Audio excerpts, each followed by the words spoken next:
Buenas tardes a todos y a todas.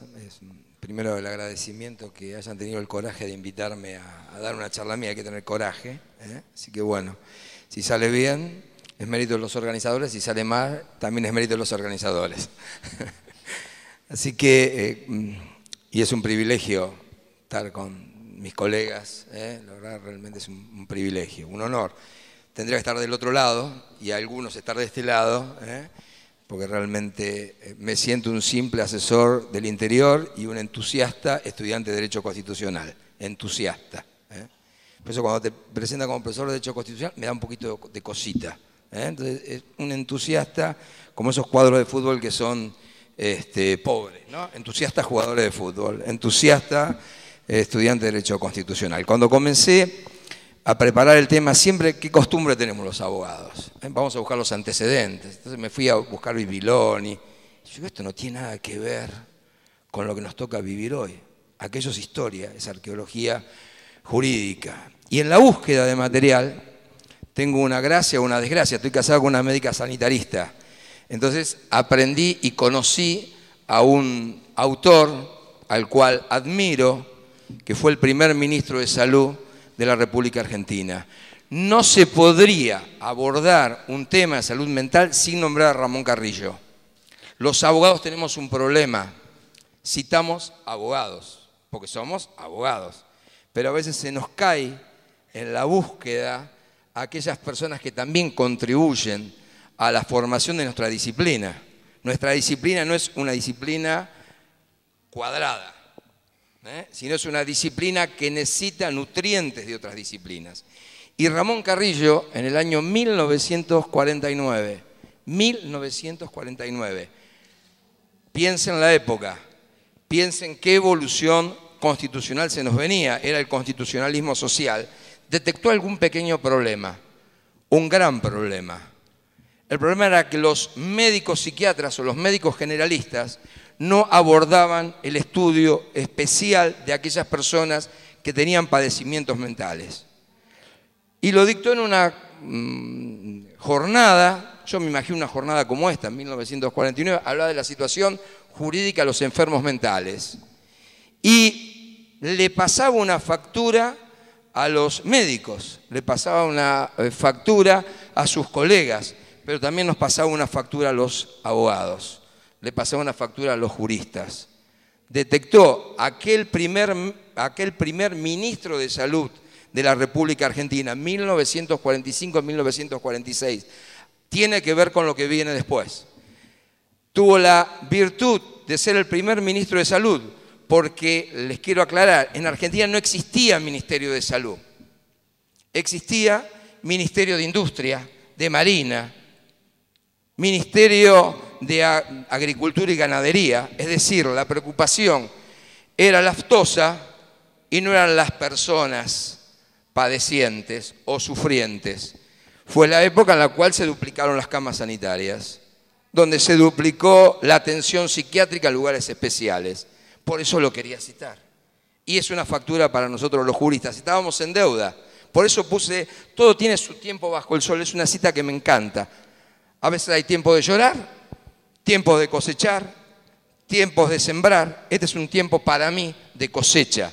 Al ver en este anteproyecto de código la realización de un hombre que murió en el exilio en el 49, pobre.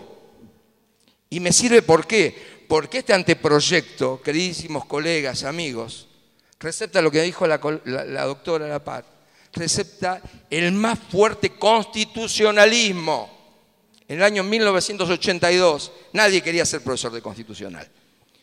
Como nadie quería, uno es limitado, ¿no? Entonces con esas limitaciones podías entrar a ser profesor de Derecho Constitucional. Era difícil en esa época.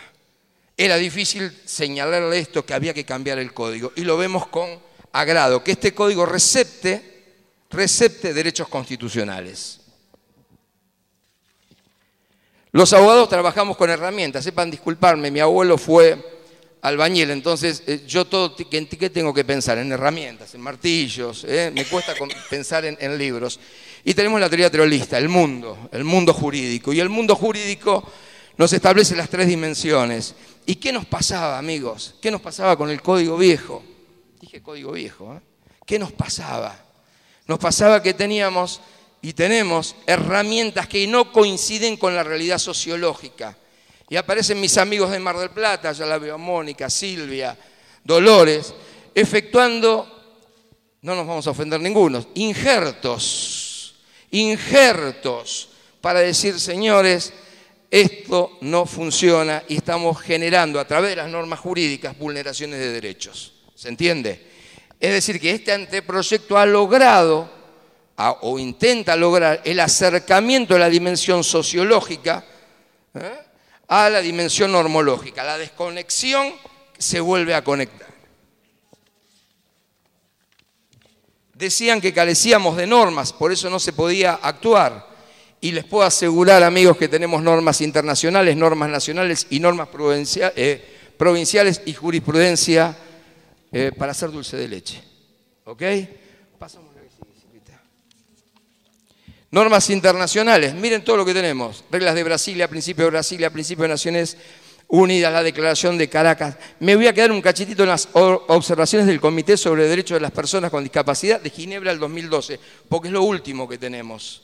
Es lo último, donde a nuestro Estado es importante tener en claro cuáles son las recomendaciones que nos vienen de los comités. Es bueno que nos miren de afuera, a mí me encanta. A mí me encanta cuando me inspeccionan y me dice, Roberto, mira, esto hay que trabajarlo de una forma, de otra forma. Es bueno, es sano, es sano.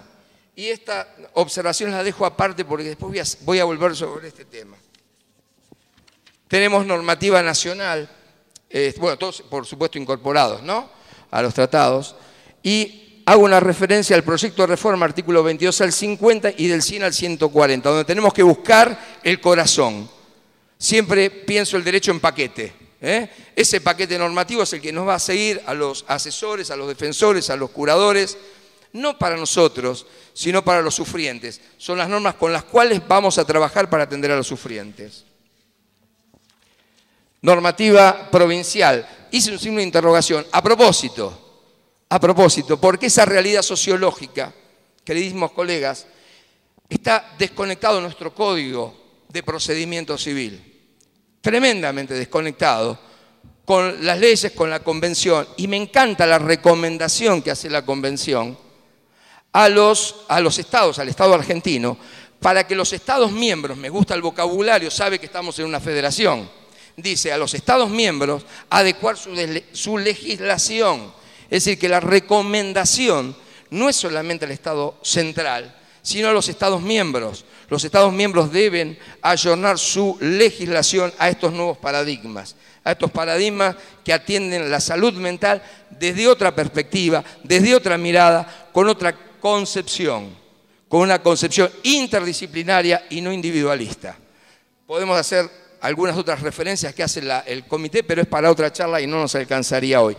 ¿Qué estoy diciendo? Estas son las herramientas con las que seguimos trabajando los asesores de incapaces. Sencillito el caso Furlan. Los Kirchner tienen el Calafate, ¿no? ¿Qué tienen? El Perito Moreno. Nosotros tenemos el Perito Moreno aquí con nosotros, a Gustavo, que es un amigo. Pero qué notable esto, Gustavo. Qué notable. Nosotros los asesores, cuando nos invitan a dar charlas, tenemos que justificar siempre nuestra existencia. Yo estoy harto. Cuando te dicen, va a dar una charla, tengo que justificar, mire, yo hago esto. Se presenta un juez de familia, mi amiga Dolores, cuando se presentaba a dar su charla, nunca la vi que justificara su rol. Estos días escuché a algunas conferencistas, fiscales, nunca explican su rol. Y los asesores tenemos que explicar hasta el hartazgo lo que hacemos, cómo lo hacemos. Y tengo un minuto. Hago una infidencia a lo que me pasó cuando juré hace 20 años como asesor de incapaces. 20 años. Es una eternidad. Cuando juré, me toma juramento, lo puedo decir porque el camarista está jubilado, entonces, ¿no?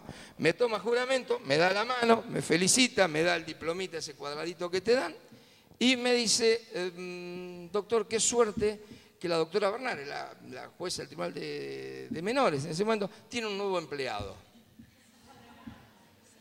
Camarista, Fue duro, Y yo digo, este señor no entiende lo que yo hago, o lo que yo vengo a hacer a Necochea. Lo aprendió después, con las apelaciones y demás, ahí se dio cuenta. Y esto es importante en el caso Furlan, porque yo creo que ya no tenemos que citar más. ¿Qué hacemos? Con Furlan se acabó. Cada presentación con una legitimación teníamos que señalar cuál era nuestra tarea y nuestra función. Hoy representamos en forma propia, como dijo la doctora, o antiguamente decíamos promiscua, gracias a Dios dejamos el tema promiscuo a un lado, ahí viene el promiscuo, te decían, ¿no? En los tribunales y demás te cargaban en forma espantosa, y cuando te hacían la presentación al chiquito o al nene, este es tu representante promiscuo.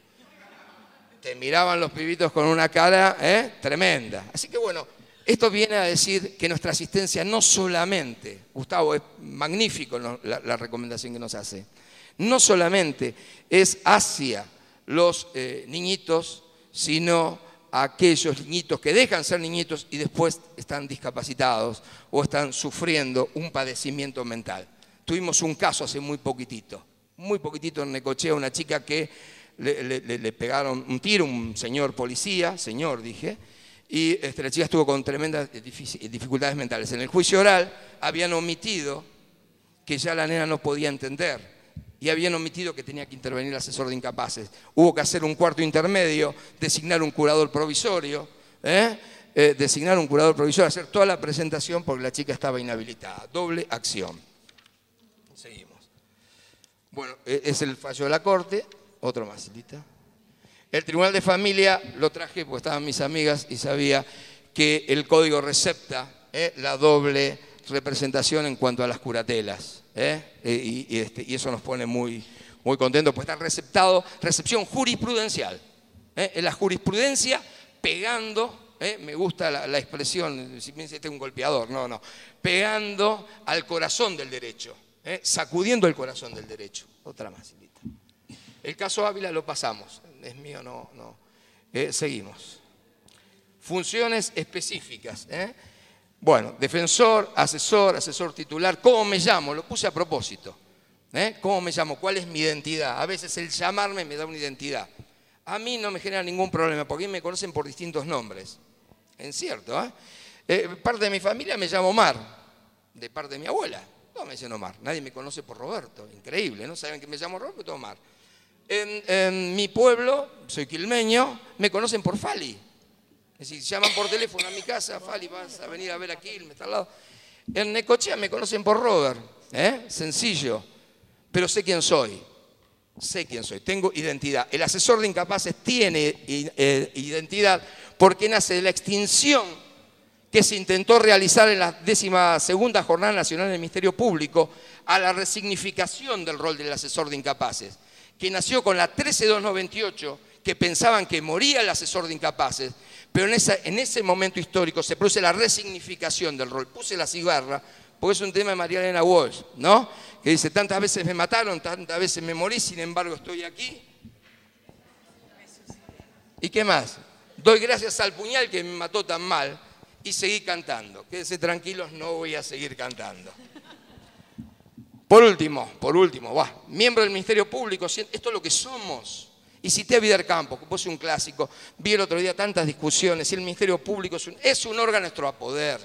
Y yo ahí que la doctrina es función social controladora. Algunos nos dicen, pero son controladores del sistema. No, querido, no es que controlas el sistema, tenés que controlar las garantías constitucionales.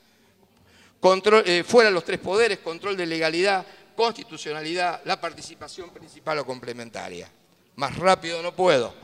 Hice una comparación actual, ¿no?, del proyecto. ¿Por qué lo busqué chiquitito?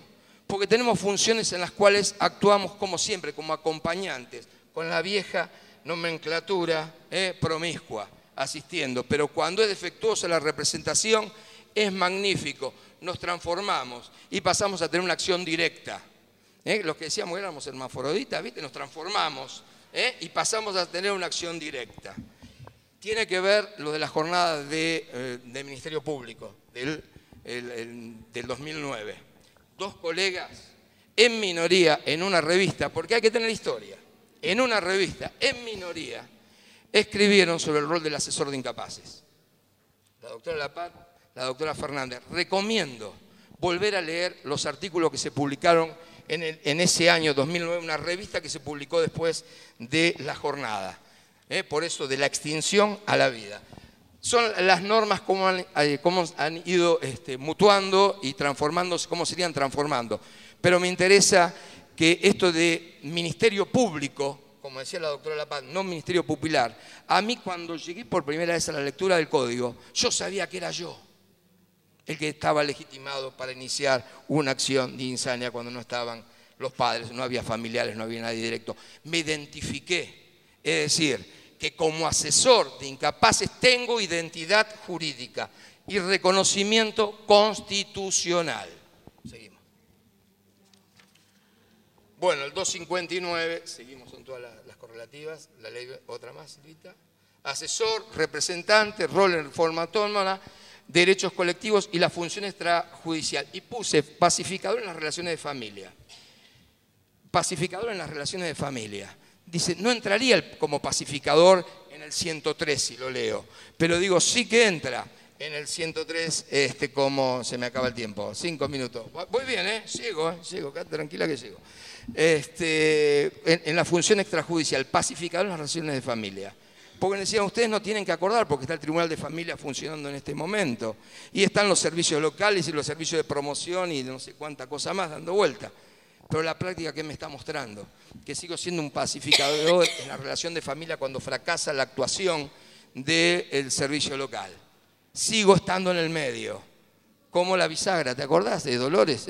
Decíamos, vieron las puertas tienen la bisagra, siempre en el medio. Abrís, cerrás o abrís para entrar a un proceso o a otro proceso. Y no estás obligado a judicializar. Porque a veces te tiran la torta, te dicen, mire, esta familia no va, y vos podés trabajar con esa familia. Por eso lo extrajudicial lo extiendo, pacificador en las relaciones de familia. Interacción con los otros organismos y ONG inherentes a la función. Recomendación que efectúa el comité también, que las ONG tengan una intervención muchísimo más activa que la que tienen. ¿Me dijeron que tenía que correr? El 103, me detengo aquí a quienes vamos a representar ahora.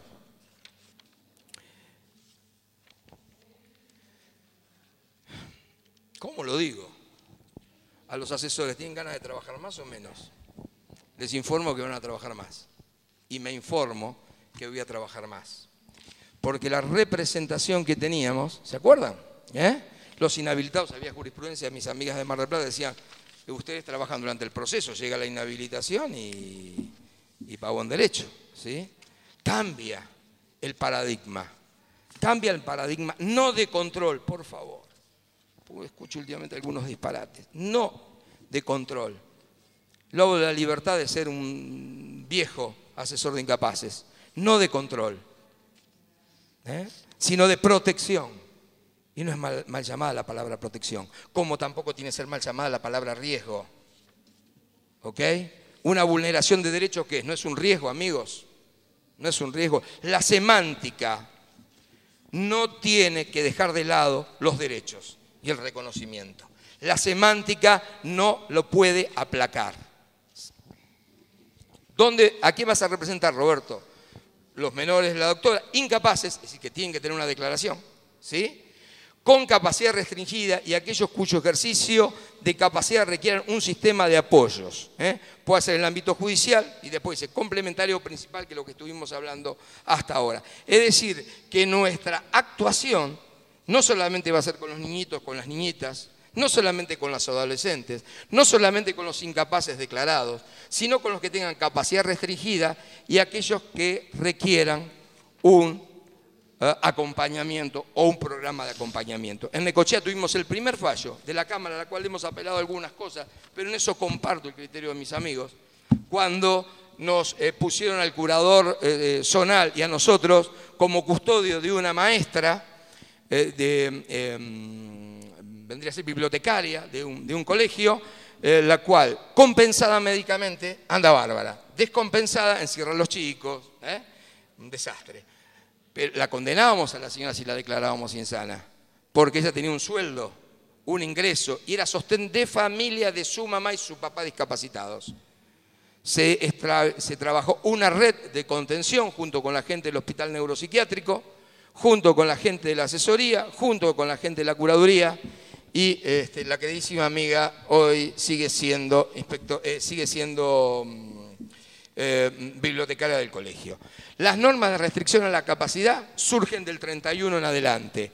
¿Qué respecta al 31? El 31 en la sección tercera, párrafo primero de la convención, es decir, que está respetando plena y exclusivamente la convención. Acá me dicen, tiempo finalizado. A la doctora no se lo pusieron en cartelones. Sí, me lo pusieron. Hay discriminación. No, sí me lo pusieron. Para terminar, vamos ahí. Ahí está. Ahí está. Ay, sí. ¿Por qué no voy a la de la legitimación? No tengo tiempo. Ahí está. No. Esas serían las normas. Legitimados, medidas cautelares, entrevista personal del Ministerio Público y el estrado que asiste a la persona que es sufriente o padeciente. Todavía no dije que es incapacitado porque no tengo sentencia. Con la persona sufriente. Y con letrado propio, que es distinto al asesor de incapaces. No confundir el defensor con el asesor y no confundirlo con el curador que pueda asignar el juez. Los alcances de la sentencia, sistemas de apoyos, que es un concepto magnífico, y le digo, creo que los inhabilitados, que son los pródigos, no entrarían en la competencia nuestra, porque no aparecemos como los legitimados activos. Si no somos legitimados activos no tenemos intervención. Y por último, tenía que citar un constitucionalista y un santafesino, que es el doctor Daniel Rosati, en las últimas jornadas de Derecho Constitucional, porque el Código Civil es una mini constitución en este tiempo, Dolores. Dice, la Constitución está llena de palabras, necesita acción. Y creo que el Ministerio Público es el que va a tener, nos guste o no nos guste, el peso de los derechos difusos, el peso de la legitimación activa y el reconocimiento expreso que hemos tenido. Muchas palabras, más acción. Listo.